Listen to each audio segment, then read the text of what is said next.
मावशी, मस्तपैकी एन्जॉय करायचं. मीरा मावशी सोबत कशी चुचून नाचत होतीस तसं नाचायचं. मी डान्स करताना तुला असं अशी छान फ्लाइंग किस दिली, पण तू काय केलंस?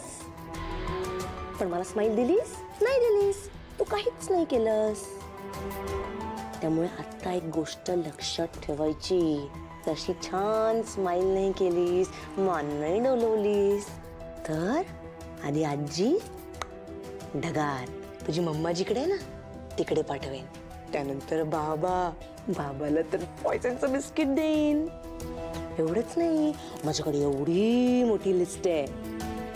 आधी बाबाचा जीव घेणार, मग त्यानंतर आजी, मग त्यानंतर बडी, मग त्यानंतर हरी, आणि शेवटी तुझी स्वीट क्यूट एकदम नाजूकशी फेवरेट मीरा मावशी.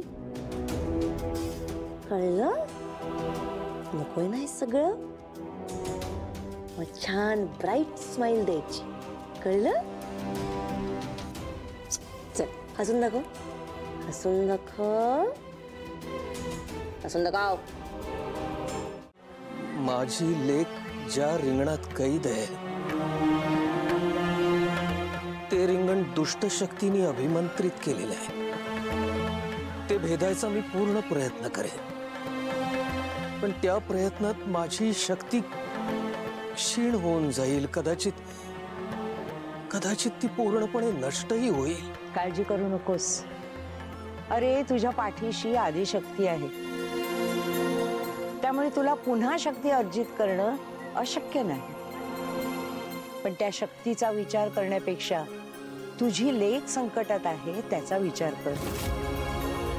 तिला यातून बाहेर काढण्याचा मार्ग बघ, मार्ग शोध.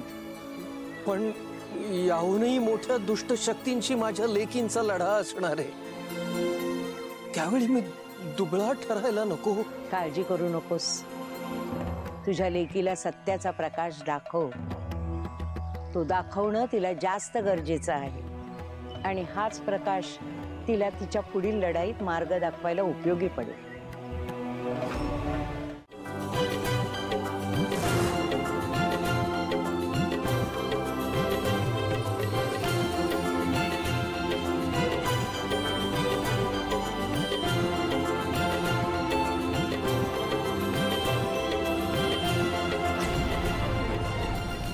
हे सगळं काय आहे?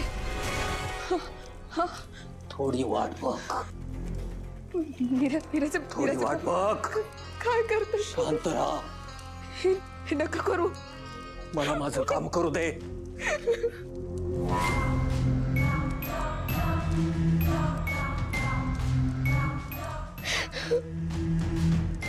ओम ह्रीं क्लीं श्रीं वरदाई महागौरी माते नमः. आता तुम्ही साडी द्यायला या. तिला हळद कुंकू लावा.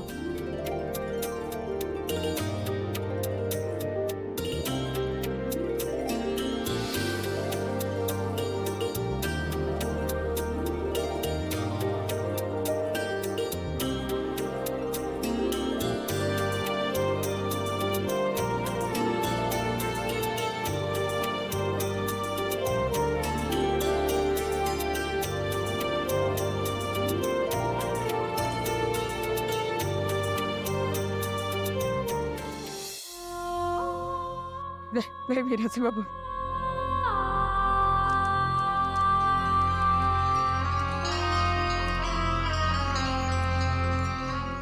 ओम महावीर हनुमन सर्वयंत्र तंत्र माया छेदाय स्वाहा. ओम महावीर हनुमन सर्वयंत्र तंत्र माया छेदाय स्वाहा. ओम महावीर हनुमन सर्वयंत्र तंत्र माया छेदाय स्वाहा.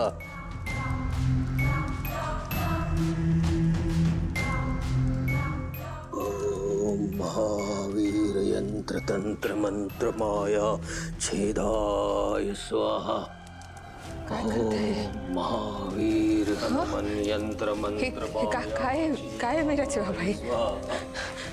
ऐका ना, मला इथून जायचंय, मला इथे नाही अडकून राहायचं. यंत्र मंत्र सर्व यंत्र तंत्र माया छेदाय स्वाहा. ओम महावीर हनुमान. मीराचे बाबा ऐका ना माझं एकदा.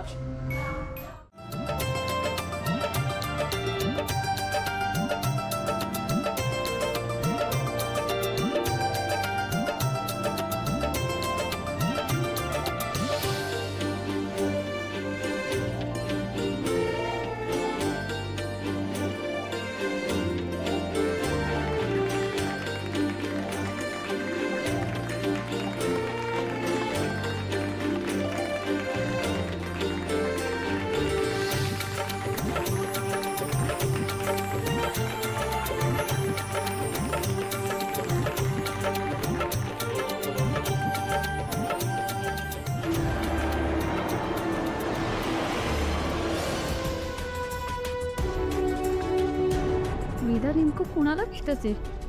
कोण आहे जे वेदाला त्रास देत आहे? काही करून ना मला वेदाच्या मनातली भीती घालवावी लागेल. पण कशी जाईल ती भीती? माझ्या वेदाने ना पुन्हा आधीसारखं हसायला हवं. वेदाला त्रास देणारे अजितदादाच असतील ना, तर त्यांना सगळ्यांसमोर शिक्षा मिळालीच पाहिजे. त्याशिवाय ना वेदाच्या मनातली भीती जाणार नाही. मला हे लग्न व्हायच्या आधीच काहीतरी करावं लागेल. तरच लग्नाच्या दिवशी वेदाच्या चेहऱ्यावरती हसू येईल.